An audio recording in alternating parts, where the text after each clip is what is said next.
Dubai ने अपने कानून बहुत से ममालिक के लिए दोबारा से चेंज कर दिए, ना सिर्फ पाकिस्तान के लिए बल्कि इंडिया के लिए, नेपाल के लिए, बांग्लादेश और बहुत सारे और दूसरे ममालिक इस लिस्ट में शामिल हैं। तो पाकिस्तानियों को परेशान होने की ज़रूरत नहीं कि सिर्फ उनके लिए कानून चेंज हुए हैं। वो क्या कानून चेंज हुए हैं वो आज की वीडियो में मैं आपको बताता हूँ। अस्सलामु अलैकुम, हाफिज नासिर है। दोस्तों, आज की इस वीडियो के अंदर आपको दुबई विजिट वीज़े के कानून जो उन्होंने अभी रिसेंटली चेंज किए हैं, इस हवाले से आज आपको तमाम मालूमात दूंगा, जिसमें अगर देखा जाए तो पाकिस्तान, इंडिया, नेपाल और दूसरे ममालिक जिनके लिए उन्होंने कानून चेंज किए हैं उनका बहुत ज़्यादा फ़ायदा हुआ है। यानी जो लोग इस मसले का शिकार थे कि हमें वीज़ा भी मिल रहा है, हम एयरपोर्ट पर जाते हैं लेकिन हमें एंट्री नहीं मिलती, कोई ना कोई रीज़न बनाकर वो वापस भेज देते हैं। वो वापस क्यों भेजते थे ये ज़रा आप थोड़ा सा सुन लें। इसकी जो मेन रीज़न थी ये था कि आप पहले कानून जो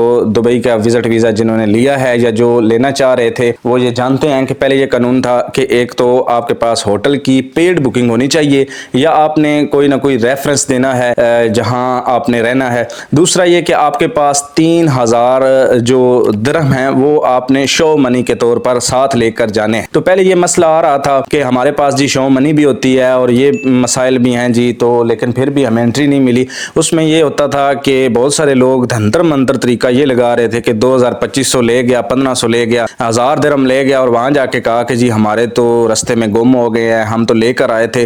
तो उन्होंने इन सारे मसाइल को दूर करने के लिए जो नए कानून और नई पॉलिसी बनाई है उसमें आपका बहुत ज़्यादा फ़ायदा है। वो क्या नई पॉलिसी है? उन्होंने ये कानून जारी किया है कि एक तो अगर आप 1 महीने का विजिट वीज़ा लेना चाह रहे हैं, पहले ये था कि 10 दिन, 12 दिन, 15 दिन का विजिट वीज़ा मिलता होता था, तो उन्होंने अब ये चक्कर ही ख़त्म कर दिया है। 1 महीने का आपको विजिट वीज़ा मिलेगा। 1 महीने का लेना चाहें, 2 महीने का लेना चाहें, तो उसके लिए ये है कि अगर आप 1 माह का विजिट वीज़ा लेना चाह रहे हैं, एक तो आपके पास होटल पेड बुकिंग होनी चाहिए, वो मस्ट है, या आपने जिस बंदे के पास जाना है उसका आपने रेफरेंस देना है, यानी उसकी एमिरेट आईडी, और साथ दूसरा ये है कि अगर उसका रेंटल हाउस भी है तो उसके डॉक्यूमेंट्स, उसका जो मुआहदा है वो आपने अपने वीज़ा एप्लीकेशन के साथ लगाना है कि इस बंदे के पास मैंने जाकर रहना है।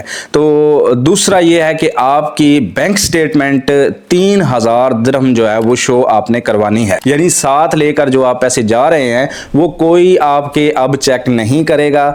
अब इसका जो बेनिफिट है आपको वो ये है कि आपने जब अप्लाई करना है, जब आपको वीज़ा मिल जाएगा तो 100% आपकी एंट्री जो है वो होगी दुबई के अंदर। अब आपको एयरपोर्ट से वापस नहीं भेजा जाएगा। 1 माह के लिए अगर आप अप्लाई करना चाहते हैं तो आपके पास होटल पेड बुकिंग होनी चाहिए या रेफरेंस होना चाहिए जिसके पास रहना है। दूसरा ये है कि आपने बैंक स्टेटमेंट 3000 दिरहम जो है वो शो करवाने हैं हर हालत में। और अगर आप 2 माह का वीज़ा लेना चाह रहे हैं तो आपने 5000 दिरहम की बैंक स्टेटमेंट शो करवानी है। साथ लेकर जाने वाला चक्कर ख़त्म हो गया है। लोगों को पहले वीज़ा मिल जाता था, वो एयरपोर्ट पर जाते थे लेकिन उनको वापस भेज दिया जाता था। ये सिर्फ पाकिस्तानियों के साथ नहीं हुआ, इंडियन के लोगों के साथ भी हुआ है, दूसरे ममालिक के लोगों के साथ भी हुआ है। और अब ये कानून जो चेंज हुआ है तो सिर्फ पाकिस्तानियों के लिए नहीं चेंज हुआ। इसका सबसे बड़ा फायदा ये है कि जब आप ये सारी चीज़ें एप्लीकेशन के साथ लगाकर अप्लाई करेंगे, अगर आपको वीज़ा मिल गया है तो 100% आपकी एंट्री जो है वो होगी दुबई के अंदर। अब आपको एयरपोर्ट से वापस नहीं भेजा जाएगा। और क्या तरमीम की है जी वो ये भी सुन लें आप कि एक तो पहले विजिट वीज़ा आप एक्सटेंड करना चाहते थे या आप जो है विजिट वीज़े के ऊपर और रहना चाहते थे तो आपको वापस आना पड़ता था, तो वो चक्कर भी ख़त्म हो गया है। अब वीज़ा एक्सटेंड भी आप वहाँ पर करवा सकते हैं। अगर आप 1 माह का विजिट वीज़ा लेकर गए हैं और वहाँ जाकर आप और रहना चाह रहे हैं तो बहुत सारे लोग ऐसे होते हैं जो जॉब के हवाले से जो है वो विजिट वीज़ा लेते हैं, वहाँ पर लोग अप्लाई करते हैं और बहुत सारे लोगों को जॉब भी मिल जाती है। बिल्कुल बहुत अच्छी बात है। विजिट वीज़े के ऊपर बहुत ज़्यादा चांसेस बन जाते हैं जॉब के, और बहुत सारी कंपनियों की रिक्वायरमेंट भी ये होती है कि आप यहाँ पर आएँ, हमें अपने डॉक्यूमेंट्स दें, इंटरव्यू दें और उसके बाद हम आपको सिलेक्ट करेंगे। तो ये है कि आपको अब वापस आने की ज़रूरत नहीं पड़ेगी। अब जो उन्होंने कानून बनाए हैं उसमें यह है कि अगर आप 1 माह के वीज़े पर गए हैं और आप और एक्सटेंड करना चाहते हैं तो आप वहीं पर से एक्सटेंड करवा सकेंगे अपना विजिट वीज़ा। लेकिन यह है कि अगर आप एक्सटेंड नहीं करवाएंगे तो आपको 50 से 60 दिरहम रोज़ाना की बुनियाद पर जो है वो फ़ाइन पे करना पड़ेगा। तो इससे आपने लाजमी बचना है।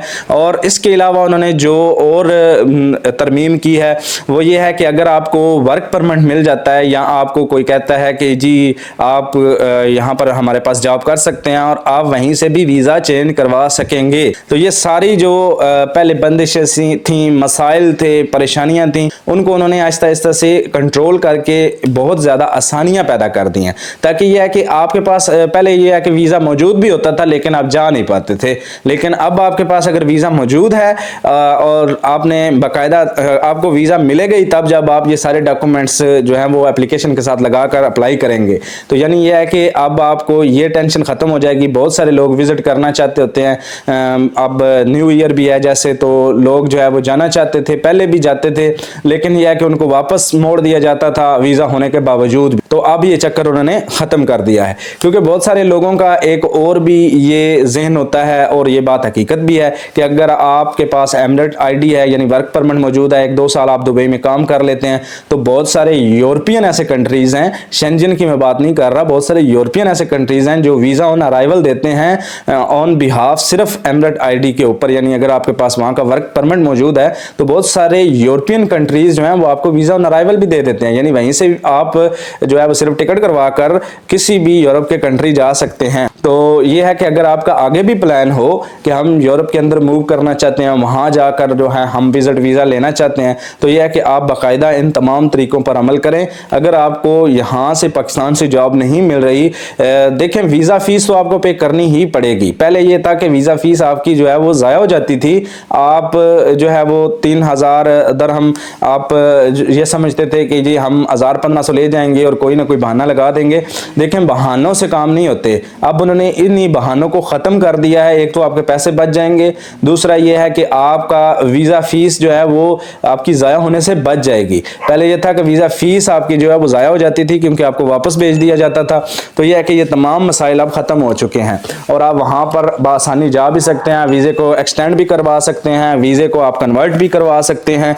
तो यह है कि वहाँ पर आप जाकर जॉब आपको बहुत आसानी से मिल जाती है। जो लोग जॉब करने के वहाँ शौकीन हैं वो विजिट वीज़ा लें, लेकिन यह है कि ये आपको पहले सोचना है कि 1 माह का लेना है तो 3000 दरहम, 2 माह का लेना है तो 5000 दरहम बैंक स्टेटमेंट लाजमी आपके पास होनी चाहिए, वरना आपको वीज़ा नहीं मिलेगा। तो ये है कि आज के वीडियो इस हवाले से ही थी। फर्दर मैं दोबारा आपको ये चीज़ें दोहरा देता हूँ। अगर आप 1 माह का लेना चाह रहे हैं 3000 की बैंक स्टेटमेंट, अगर आप 2 माह का विजिट वीज़ा लेना चाह रहे हैं तो 5000 की स्टेटमेंट। इसी तरह आपकी स्टेटमेंट बढ़ती जाएगी जैसे जैसे आप 1 माह और बढ़ाते जाएंगे। और इसके अलावा होटल की पेड बुकिंग या तो आपके पास होनी चाहिए या रेफरेंस होना चाहिए। जिस बंदे के पास आप जा रहे हैं अगर उसके पास घर है वहाँ पर रेंटल ही है चाहे, तो उसका एग्रीमेंट साथ आपने लगाना है। और इसके अलावा आपने वहाँ जिस बंदे के पास जाना है उसकी एमरेट आईडी आपने अपनी वीज़ा एप्लीकेशन के साथ लगानी है। सिर्फ 3-4 चीजें आपने लगानी है और अब 100% आपको वीजा मिल जाएगा। वीजा मिलने के साथ साथ आपको लाजमी एंट्री मिलेगी, जिसके पास वीजा है उसको लाजमी एंट्री मिलेगी। तो यह है कि आपने इन तमाम बातों का ख्याल रखना है जब भी आप दुबई का विजिट वीजा अप्लाई करें। क्या आपको सारी बात क्लियर हो गई होगी? अगर आपको ये वीडियो अच्छी लगी है तो आपने इस वीडियो को लाइक और शेयर जरूर करना है ताकि उन तमाम दोस्तों तक पहुंच जाए जिनको इस बात का इल्म नहीं है, क्योंकि यार किसी का फायदा हो जाए तो ये सबसे बड़ी बात है। तो अगर इस हवाले से और भी आपका कोई क्वेश्चन है तो आप कमेंट सेक्शन में पूछ सकते हैं और मेरे चैनल को आपने जरूर सब्सक्राइब करना है। बहुत शुक्रिया।